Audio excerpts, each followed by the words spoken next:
Panginoong Hesus, Hari ka ng mga hari, Panginoon ka ng mga Panginoon. Narito ako amang banal sa banal mong harapan at banal mong katawan, na ikaw ang ilaw, ang tanglaw, ang liwanag na nagbibigay buhay.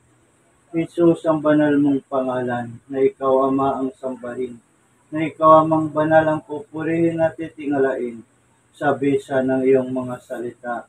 Ako'y dumadalangin sa banal mong katawan, Ama, sa banal mong liwanag. Nang liwanag ay Diyos, ang liwanag ay si Jesus ng Nazaret. Subalit, Panginoong Jesus, nang likhain mo ang langit at ang lupa, nilikha mo ang buong sangkatauhan ng sanlibutan. Subalit, Panginoong Jesus, ikaw ang Diyos at Panginoon nga makapangyarihan. Lahat na espiritu nga nasa kanyang katawan, galing Ama kay demons, galing kay Satan, galing kay Beelzebub, galing kay Cesar, galing kay Balak, galing sa Diyos-Diyosan, galing sa mangkukulam, galing sa mangbabarang at magtatawas at manglalason, nga galing sa hindi nakikita. Ikaw ang may likha ng lahat, Ama, lahat ng bagay. Nilikha mo sa pamamagitan ng iyong salita. Lahat na espiritu nga nasa kanyang katawan, galing kay demons, galing kay Satan, galing kay Beelzebub, lahat na kaluluwa nga nasa kanyang katawan ay umalis sa pangalan ni Jesus ng Nazaret, nga si Jesus Nazareno, Jesus el Santo Cristo, ang Diyos na buhay, ang Kristong buhay, nga makapangyarihan. Jesus, ang banal mong pangalan. Lahat na dumi, lahat na salot nga nasa kanyang katawan, kinakamusta ko sa pangalan ng Panginoong Jesus ng Nazaret nga siyang ilaw o liwanag ng sanlibutan.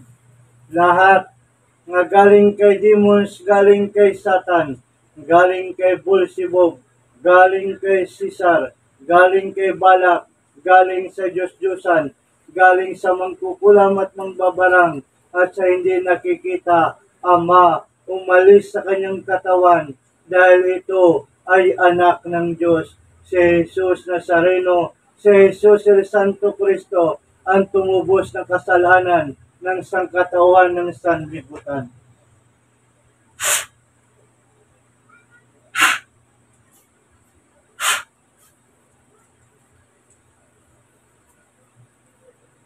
Init.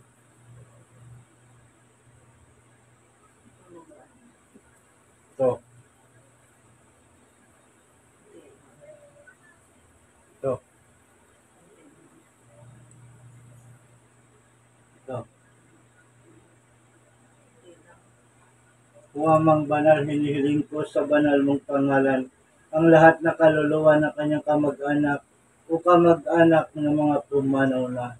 Dalangin at hiling ko, Ama, ay umalis sa kanyang katawan at hindi nakikita sa pangalan ni Kristo Jesus na siyang Diyos at Panginoon na may likha ng langit at lupa.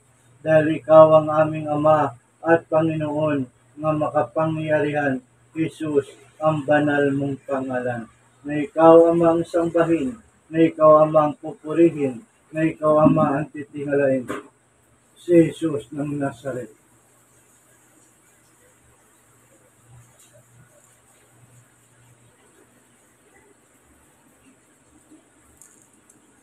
Mayroon pa? Wala na. Malamig na. Ayan, napapasok ko na.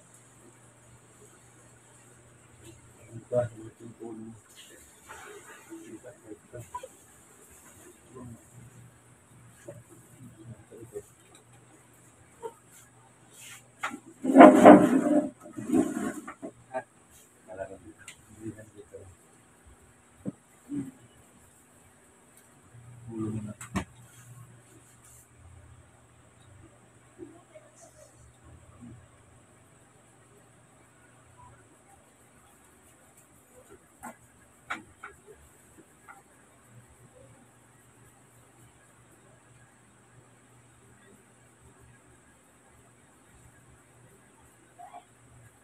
Kaya laging dasal lang para hindi mapapasok ang bad spirit.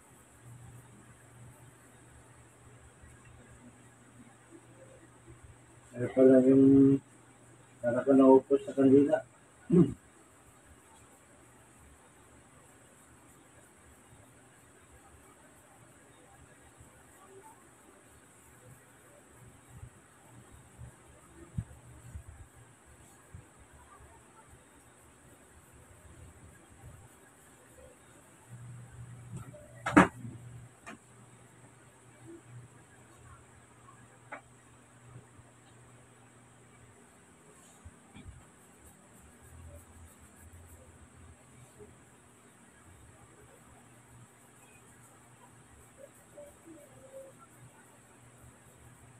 Lagi sumasakit yung katawan nito. Ang likod ng sisya.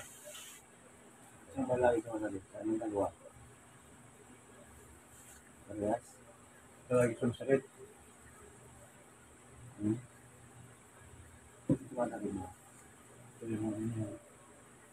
Ulit. Ayan ito. Ay, sa kayo, naliligo kasi pag gabi. Naliligo pa.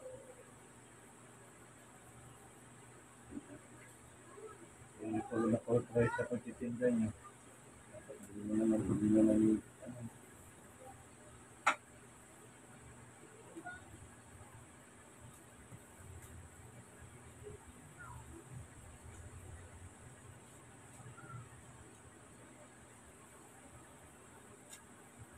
dito na tayo sa pa.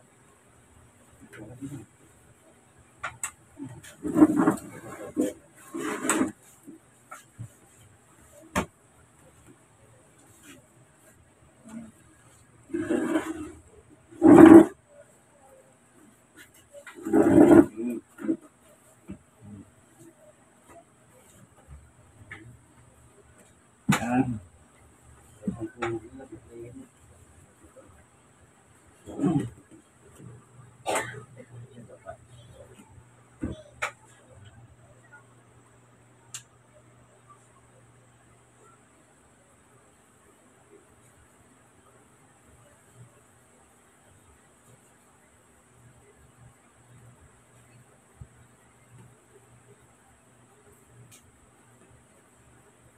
Sakit ng katawan.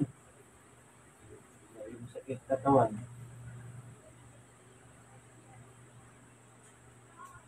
Huwag na rin niya sa trabaho. Kagugas.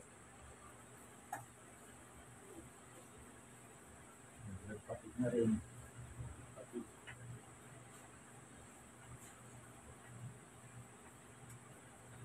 Ayun, naiipon.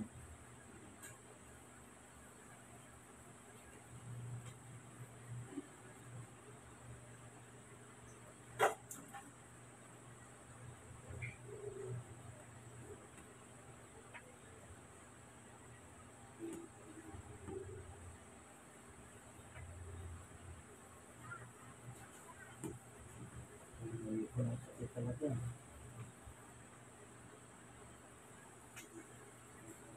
Malamig yung katawan natin. Malamig. Oo.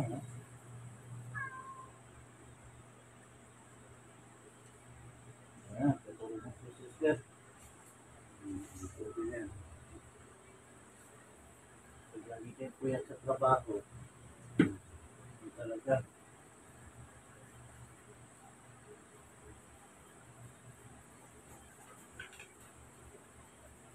Naiipon.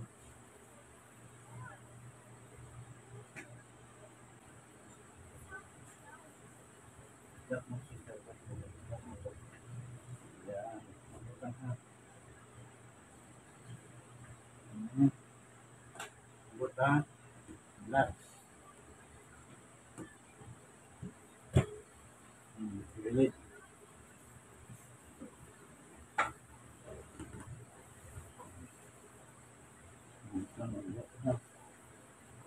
Malambot lang ito. Tigasan. Malambot ha. Ayan. Release. Sarap. Ingat na ito ha.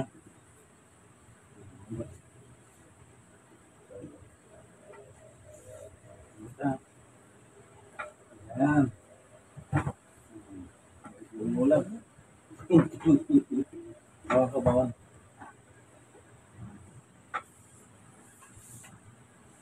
Parang ano lang, mani lang na favorite. Buta, yung buta. Buta, yung buta. Ayan. Yung buta. Yung tigas sa'yo. Oo. Panglo. Oo. Magan. Ano? Ito lang, brother, kasi parang natapa ako. Akala ko may isang baitang pa. Kasi may tungkol dito.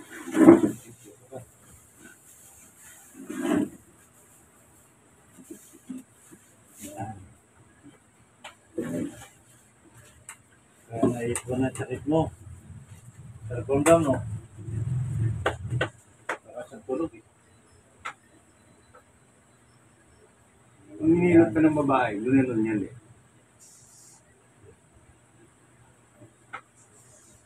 Cellphone daw, no?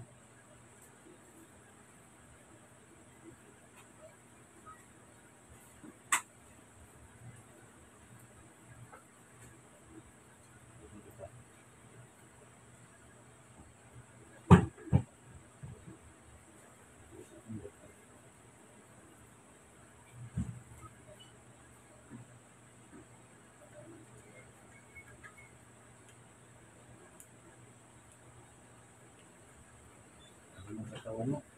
Parado na. Parado na naman. Kung inom din ng serpentina. Pwede siyang gamit kasi pala. Ha? Bumaba yung sugar. Bili ka sa water soft drinks. Sa sobrang eh. Isang beses lang, pwede na. Ganyan. Hindi pwede sa araw ng beses. Ito kami ng drink. Wala ka sa soft drinks siguro to. Ha? Wala ka sa soft drinks. Wala na pag mainit. Hindi na inom. Nalasa mo katawan mo.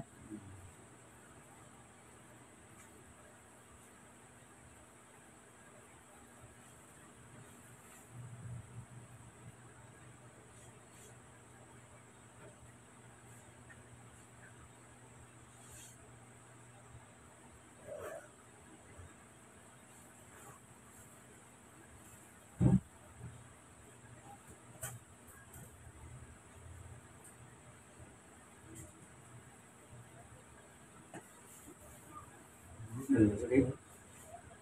Maganda na nung ito ay. Barado. Barado no.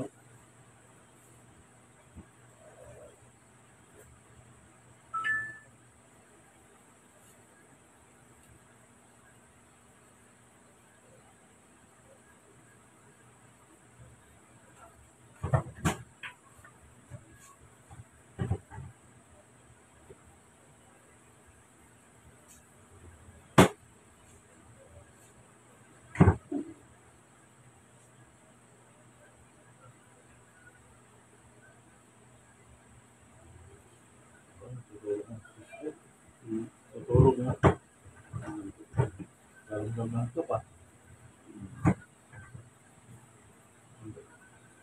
Nakamat yung pag-ising ko, namanit na to. Ay, pasmado na. Sa'yo. Tulog na basta. Tapos malamig pa.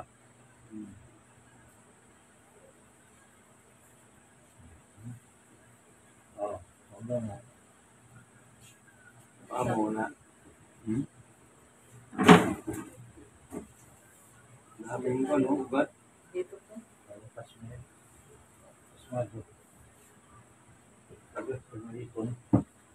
Naging barikos. Biglang basa. Biglang kami sa binti, basa.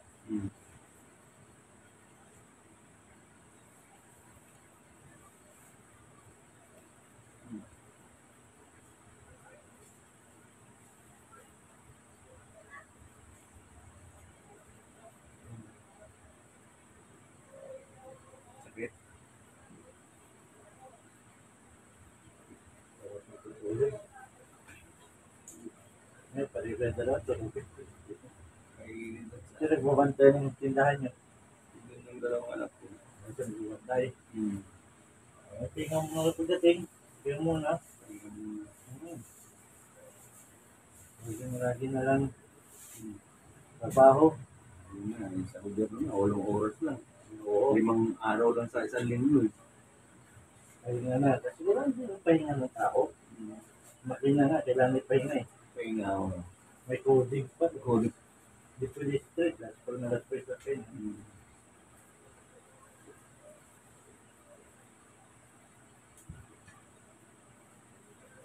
Kasi pag ano mo, malas pag rin, hindi mo ang pahinga. Ilang zero eh. Akala nga na ano. Natutunaw. Tutunaw. Kahit anong kilay niya. Tama pa kayo ng tama ng bot. Kunting ano lang, gasgas ay sugat. Sugat na. Buong katawan ang sakit. Mag-isip ka lang dito. Ramdam mo na buong katawan mo.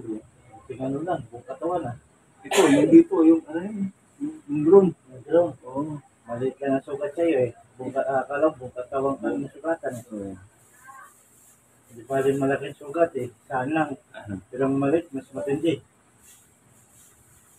Hindi na durog eh. Yan, nantok na. Gusto na matulog nito. Mamaya, dyan ko, tulog na ito.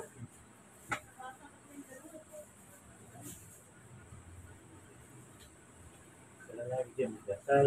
Sige pa. Wala naman magkano kayo ng pang-spiritual. Bigyan niyan tayo ng Panginoon Sus. Isang linggo, isang beses. Wala naman hinihiling niya para kapag simba, makarinig ng salita ng Diyos. Hindi yung puro na lang tindahan. Hindi puro trabaho. Oo. Kung puro trabaho, walang mangyari sa'yo, hindi makakatulong sa'yo. Pero kung sa Panginoon Jesus may time ka, yan. Pag tawag mo, tutulungan ka ng Diyos. Dahil nakikita niya, binibigyan niya siya ng time. Panahon. Kaya nga, sa 7 araw kailangan mayroong isang beses na pahinga. Kasi sa 7, sa pahinga siya, sa pahinga Ngayon, magpahinga naman sa trabaho para naman sa kanyang ibibigay niya yung panahon niya. Ibigay naman sa kanyang isang araw, linggo. Ang isang araw yun, 2 oras lang. Isang oras lang eh.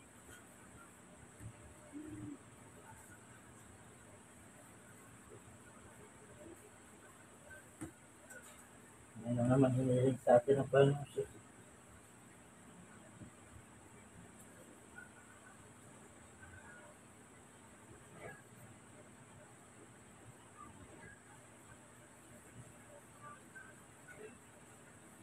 Hanggang mo. Nato ka lang. Hanggang na. Sa ulo. Hanggang yan.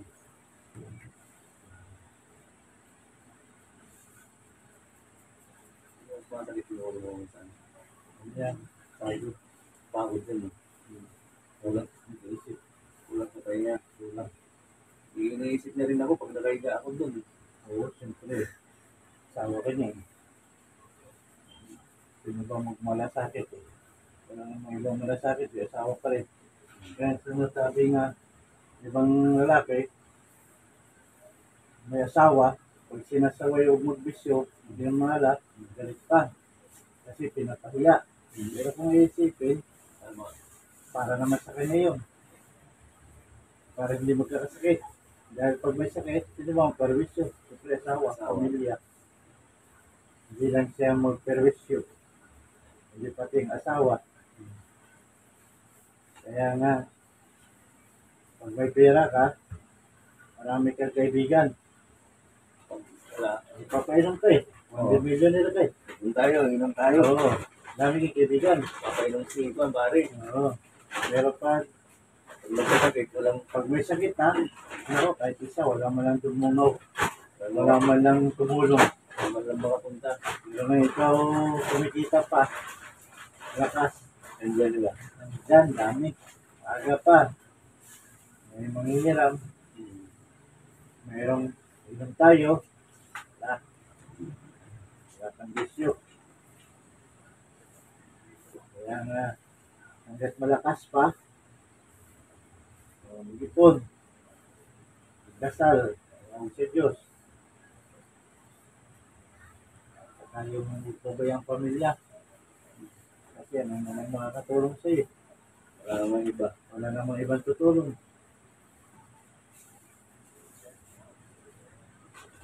Importante pa rin.